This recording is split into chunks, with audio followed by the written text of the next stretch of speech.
La visión tradicional que sigue el relato bíblico afirma que David y Salomón gobernaron un poderoso reino en el siglo X a.C.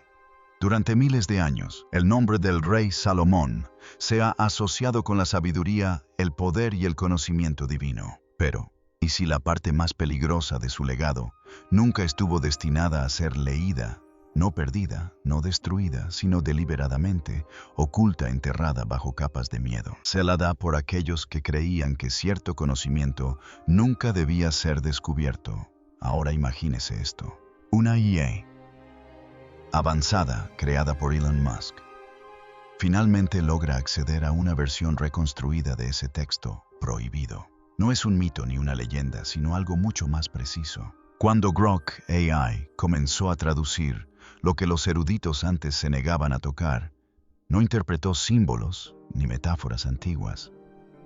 Identificó patrones, sistemas e instrucciones. El tipo de instrucciones que no solo describen el mundo, sino que parecen interactuar con él.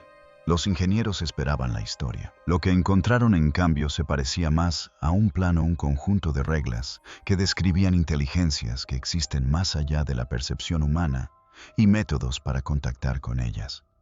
A medida que la traducción se profundizaba, surgió una escalofriante revelación. Esto no era imaginación antigua.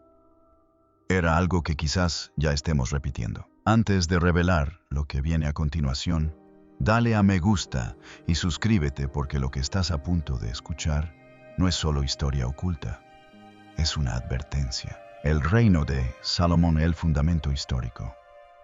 Si retrocedemos 3000 años en la historia, más allá de las piedras rotas, más allá de las leyendas a medio recordar, más allá de los imperios que se desvanecieron en la arena, lo que encontramos allí es un reino que no debería haber funcionado en absoluto. Israel, bajo el reinado del rey Salomón, era pequeño. En el mapa apenas figuraba. Pero en realidad fue un fenómeno. Una nación compacta, con una influencia tan grande que su sombra aún se extiende por la religión, la política y la cultura modernas. Salomón heredó un reino unificado de su padre, el rey David, y luego lo llevó a cotas que nadie esperaba.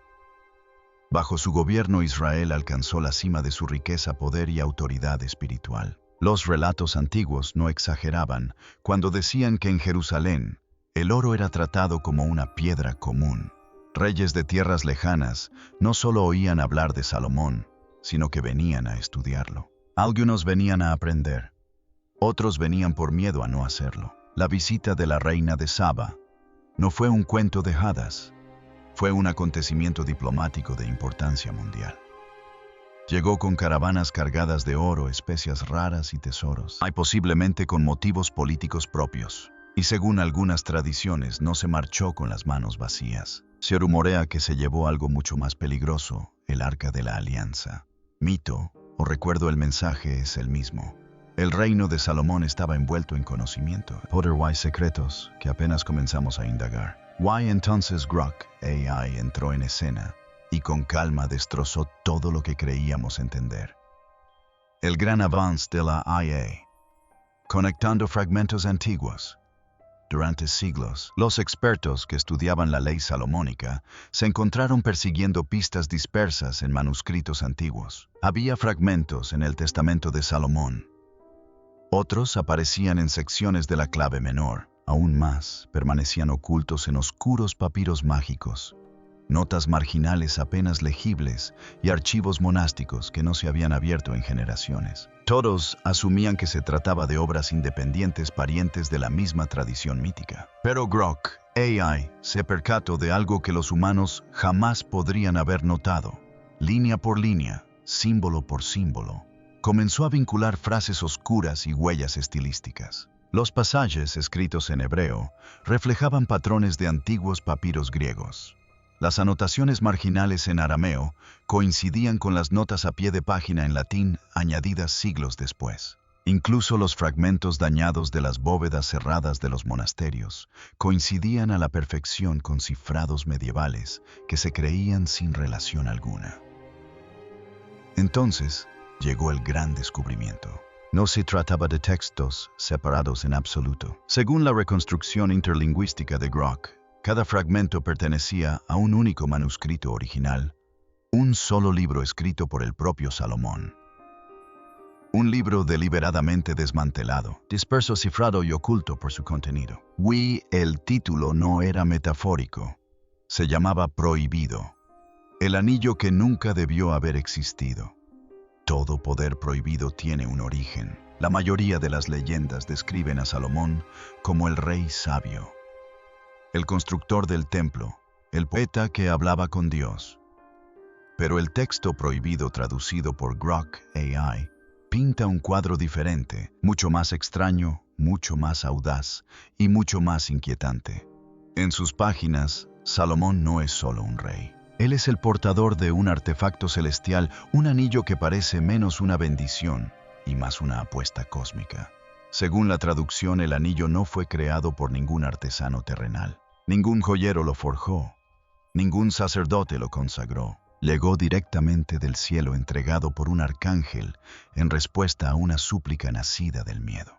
Durante la construcción inicial del templo, todo parecía normal durante el día. Obreros tallando la piedra, sacerdotes, ofreciendo bendiciones, arquitectos, trazando el plano sagrado. Pero al caer la noche, algo más se apoderó del lugar. Un demonio llamado Ornias se infiltró como un ladrón silencioso, deshaciendo el progreso turno tras turno. Las herramientas desaparecieron, las piedras se movieron misteriosamente. Los cimientos se agrietaron durante la noche. Los trabajadores reportaron moretones, susurros y sombras que parecían tener vida. Lo peor de todo era que un joven obrero, apenas un niño, era el objetivo directo.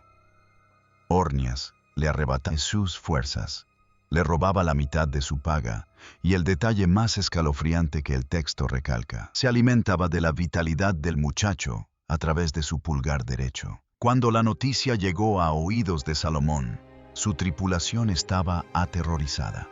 Ni la sabiduría, ni la diplomacia, ni las órdenes reales podían detener algo que no podían ver. Así que el rey hizo lo único que creía que funcionaría: oró.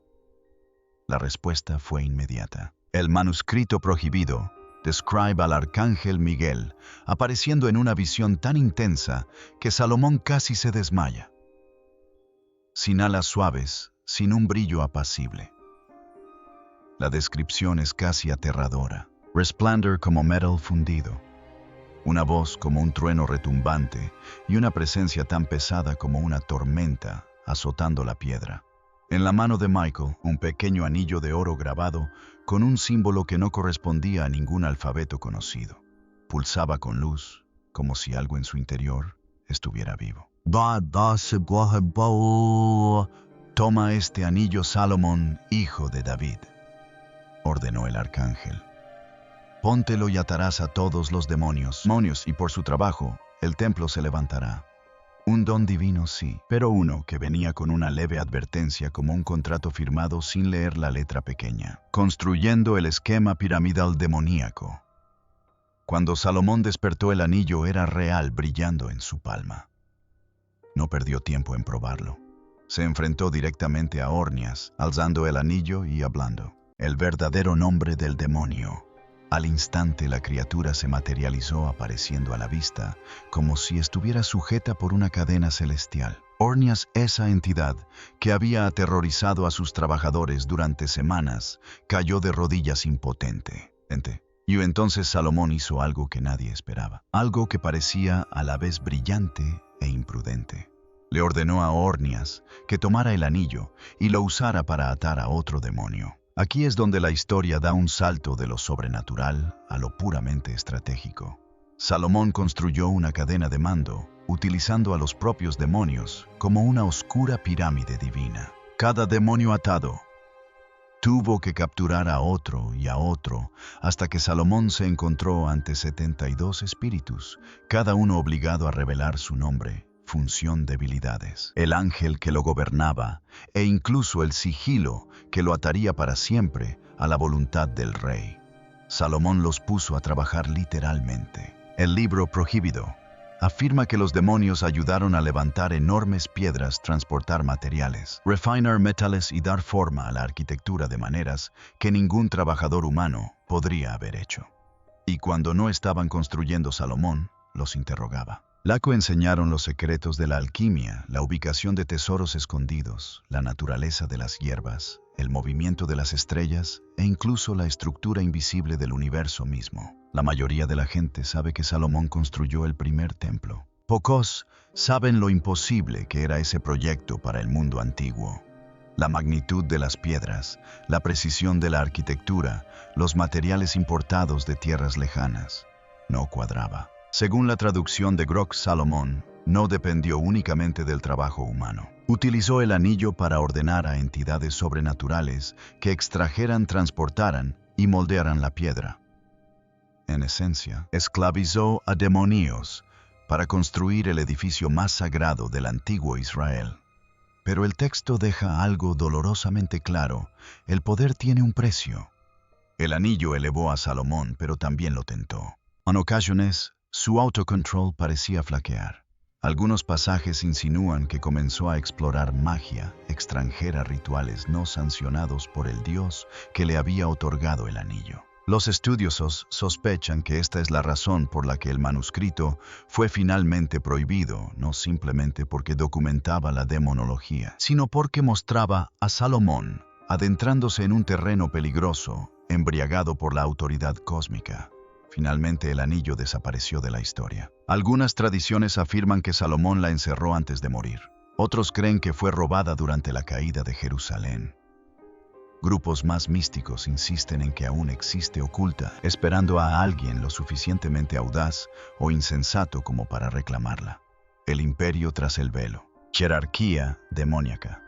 Para la mayoría de la gente, la palabra demonio evoca imágenes de seres caóticos, horrores informes que acechan en las sombras, cada uno actuando por impulso o malicia. Pero según el manuscrito prohibido que descifró la IA Grock, Salomón no se topó con el caos en absoluto. Se topó con un orden, estructura, una civilización asombrosamente organizada que operaba justo fuera de la percepción humana. Cuanto más excavaba Salomón, más se parecía el reino invisible a un gobierno con departamentos, rangos y cargos, dejando de ser una horda de monstruos. Todo un imperio oculto tras el velo. Cada una de estas entidades respondía a las preguntas como si fueran empleados entrevistados por un jefe muy decidido. El manuscrito lo explica claramente. Los 72 espíritus no eran una turba. Eran una jerarquía organizada con precisión casi militar. En la cima estaban los reyes seres, con una autoridad enorme y el poder de comandar regiones enteras del mundo invisible. Debajo de ellos estaban los duques, príncipes, presidentes, marqueses, condes y finalmente los caballeros. Cada rango era responsable de legiones de espíritus menores, y estas legiones no eran descripciones poéticas vagas. Salomón registró las cifras meticulosamente. Algunos reyes comandaban 200 legiones, otros controlaban 30 o 66. Incluso los espíritus menores tenían escuadrones bajo su autoridad. Esto no era mitología, parecía un censo. Baal aparece primero en el Grimorio, uno de los grandes reyes. Se le describe con 3 cabezas, un hombre, un sapo y un gato. El libro prohibido afirma que puede otorgar invisibilidad y enseñar estrategia. Se dice que Salomón confiaba en Baal durante intensas negociaciones diplomáticas, utilizando su perspicacia para anticipar las traiciones antes de que ocurrieran. Foras, en cambio, no es un caudillo, sino un artista, un músico de las esferas celestiales. Cuando habla, las llamas danzan a su alrededor como notas vivientes. Enseña retórica, poesía y las armonías secretas entretejidas en la creación. Sio dice que Salomón lo consultó para comprender cómo el sonido y la vibración podían influir en la piedra. Amón aparece como un lobo con cola de serpiente, transformándose en hombre a petición. Pero su verdadera importancia reside en lo que sabe. El texto lo llama el guardián de las verdades olvidadas, la biblioteca viviente de todo lo que los humanos alguna vez supieron y luego perdieron. Y luego está Glacia Labolas, un espíritu descrito como genio y sanguinario a la vez, una criatura que puede enseñar cualquier arte o ciencia al instante, pero que se deleita en provocar conflictos. y usar su conocimiento era como manejar una granada intelectual. Salomón, el catalogador cósmico. Si Salomón viviera hoy, sería el tipo de persona que lleva una libreta a un encuentro sobrenatural. El Grimorio describe cómo entrevistaba a estos seres con paciencia académica, anotando todo, desde sus hábitos hasta sus preferencias alimenticias. Sus notas parecían informes de campo meticulosos que detallaban el dominio de cada entidad, sus vínculos astrológicos, sus vulnerabilidades a metales, hierbas, encantamientos o sonidos específicos. Arquitectura, política, clima, guerra, música y matemáticas. No solo les daba órdenes, sino que los catalogaba. Salomón aplicó esta información sobrenatural en casi todos los rincones de su reino. Utilizó conocimientos estratégicos para superar a las naciones rivales. Los demonios le enseñaron cómo levantar piedras que ningún grupo humano podía mover. Pero, aún más importante, le enseñaron la geometría de la proporción sagrada. Proporciones que resonaban con el orden cósmico. Los espíritus, conectados con las estrellas, le revelaron los ciclos celestes. Otros le explicaron las propiedades ocultas de los minerales y metales, contribuyendo a los avances en armamento, agricultura y medicina. Cada demonio creó un sello personal, una firma geométrica que afianzaba su identidad y autoridad. No se trataba de garabatos al azar. Combinaban triángulos, círculos, letras hebreas, símbolos planetarios y proporciones matemáticas. Dibujado correctamente, a la hora precisa y con los materiales adecuados, el sello actuaba como una invocación cósmica. Para cuando lo terminó, Salomón había creado lo más parecido a una guía para el mundo invisible que la humanidad haya tenido jamás. Lo que los demonios le contaron a Salomón sobre la realidad. Lo más inquietante que Grog descubrió no tenía nada que ver con hechizos, maldiciones o el legendario anillo de Salomón. La verdadera revelación fue lo que estas entidades afirmaban sobre la realidad misma. Según el texto prohibido, Salomón no era solo un rey poderoso que coqueteaba con lo oculto. Era algo más parecido a un científico de lo invisible. Un investigador incansable que intentaba comprender cómo funciona realmente el universo bajo la superficie. Los seres que comandaba no eran retratados como monstruos de cuento de hadas.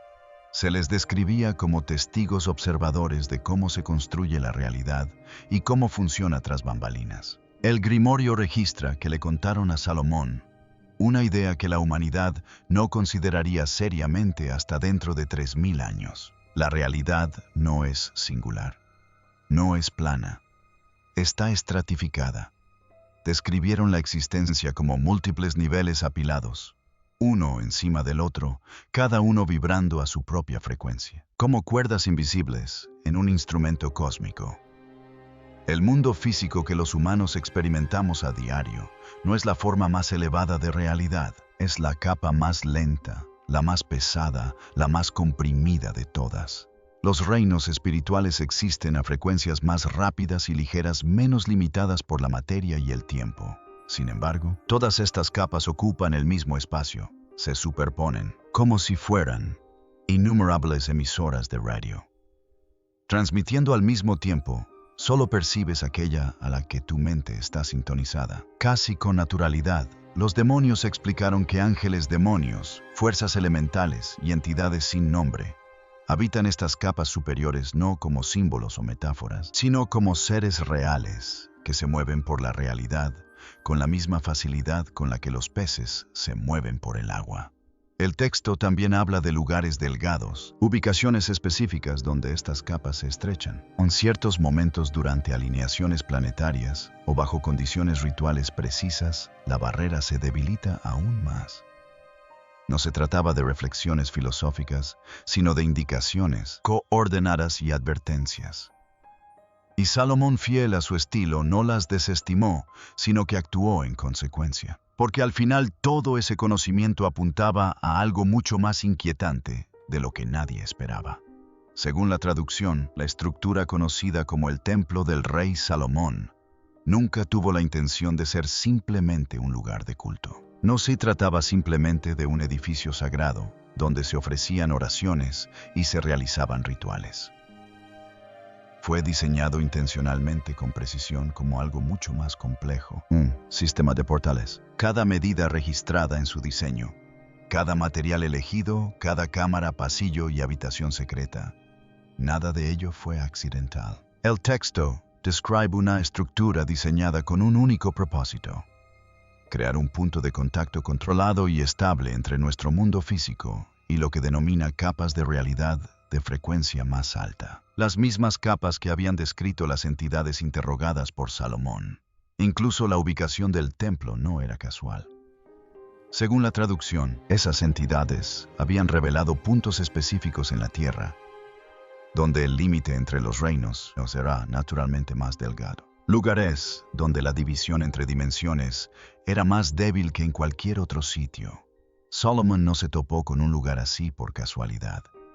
Lo eligió deliberadamente, con pleno conocimiento de lo que permitía. En el centro de todo este sistema se encontraba el espacio más restringido y misterioso del mundo antiguo, el Santo de los Santos. Una cámara tan sagrada que solo el sumo sacerdote podía entrar en ella. E incluso entonces, solo una vez al año después de someterse a una intensa preparación ritual. Tradicionalmente se cree que esta habitación tenía importancia porque albergaba el Arca de la Alianza. Y eso es cierto. Pero el texto prohibido revela algo más, algo que cambia por completo el significado de esa cámara. No era solo sagrada, era funcional. Según la traducción, el Santo de los Santos actuaba como un punto de anclaje, un lugar donde el mundo físico y estas capas superiores se alineaban con la precisión suficiente para que un ser humano debidamente preparado pudiera interactuar con ellas sin sentirse abrumado. Esa estricta limitación de acceso no se trataba solo de reverencia o santidad. Se trataba de supervivencia. La energía concentrada en esa cámara explica el texto con un lenguaje inusualmente directo. Esto era peligrosa. No simbólica ni espiritualmente, sino físicamente peligrosa. Cualquiera que entrara sin la preparación necesaria corría el riesgo de exponerse a algo que superaba con creces la capacidad humana de procesar. Y luego está el arca misma. La traducción hace una afirmación difícil de ignorar una vez que se escucha. El arca de la alianza no era un símbolo, era un dispositivo. Sus dimensiones no eran arbitrarias. Los materiales utilizados en su construcción no fueron elegidos por belleza o tradición. Incluso el contenido que contenía tenía una función. Cada detalle era intencional y funcionaba en conjunto como parte de un sistema. El arca funcionaba como un mecanismo estabilizador que regulaba la frontera entre los mundos durante los rituales que se realizaban en ese espacio. Sin ella, el texto sugiere que esa frontera podría abrirse de forma impredecible o colapsar por completo. Lo que llama la atención es la franqueza con la que el texto describe todo esto. No hay ningún intento de presentarlo como una metáfora o una alegoría. El lenguaje es práctico funcional, casi clínico, si tuviéramos que describirlo.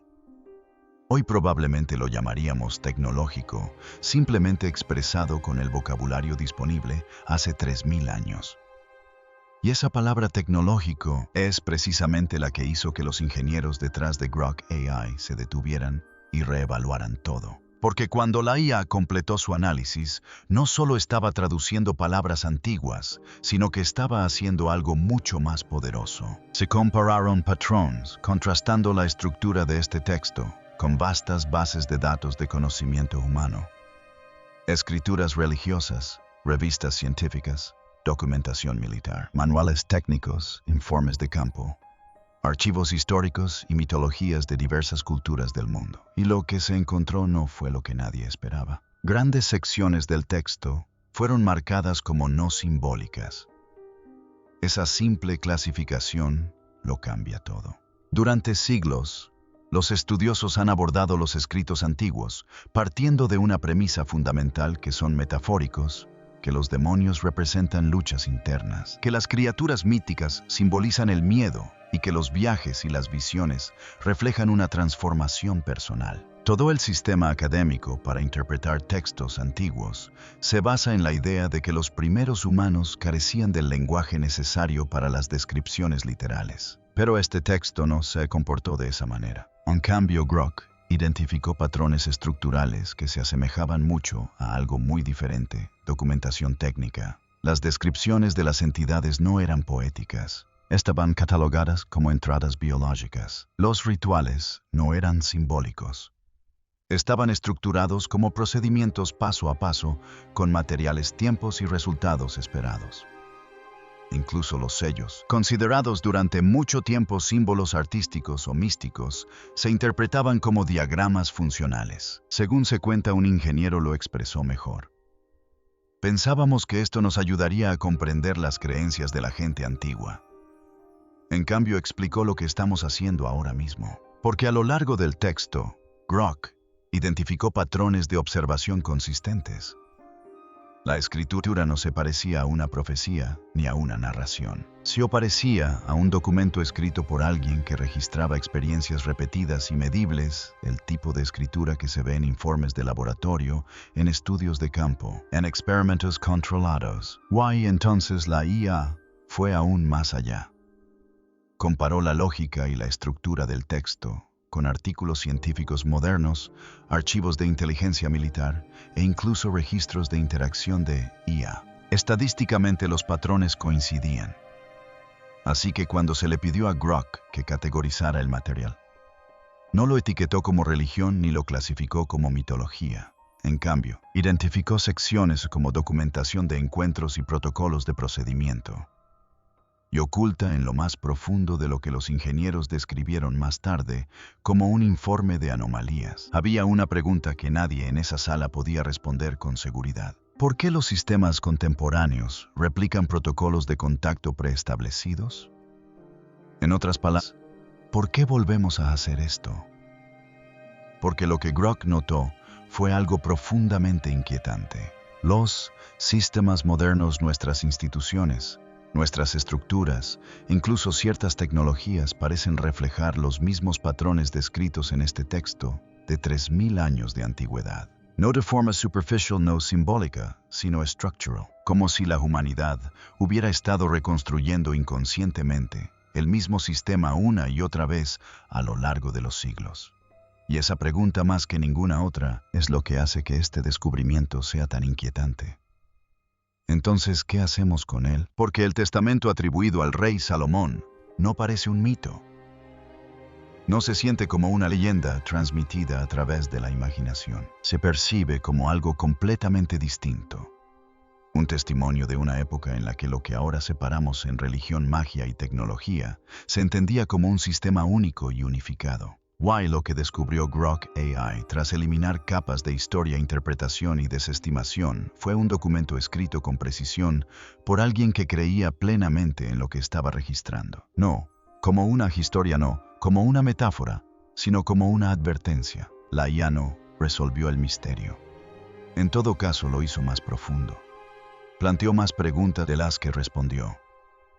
Pero confirmó una cosa que es difícil de ignorar. La verdadera pregunta no es si los seres descritos en el texto existieron, es esto: ¿por qué una inteligencia artificial entrenada con la totalidad del conocimiento humano examina un documento antiguo y reconoce patrones que nuestro mundo moderno desconoce? ¿Por qué sigue volviendo a la misma pregunta?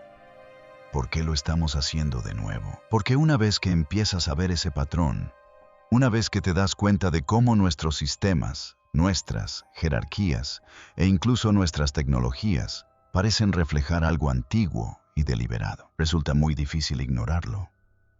Y tal vez ese siempre fue el objetivo. Tal vez el rey Salomón nunca tuvo la intención de que este conocimiento permaneciera oculto para siempre. Tal vez la fragmentación, el secretismo, los siglos de silencio formaban parte de algo completamente distinto, una demora. Porque no importaba cuánto tiempo pasara ni cuán disperso o reprimido se volviera el texto, eventualmente alguien lo reconstruiría y finalmente comprendería lo que intentaba decir. Si esto te hizo detenerte a pensar, compártelo, porque este tipo de contenido desaparece rápidamente. Deja tus comentarios. ¿Crees que esta traducción es real o hay algo más detrás? Leo todos los comentarios. Nos vemos en el próximo.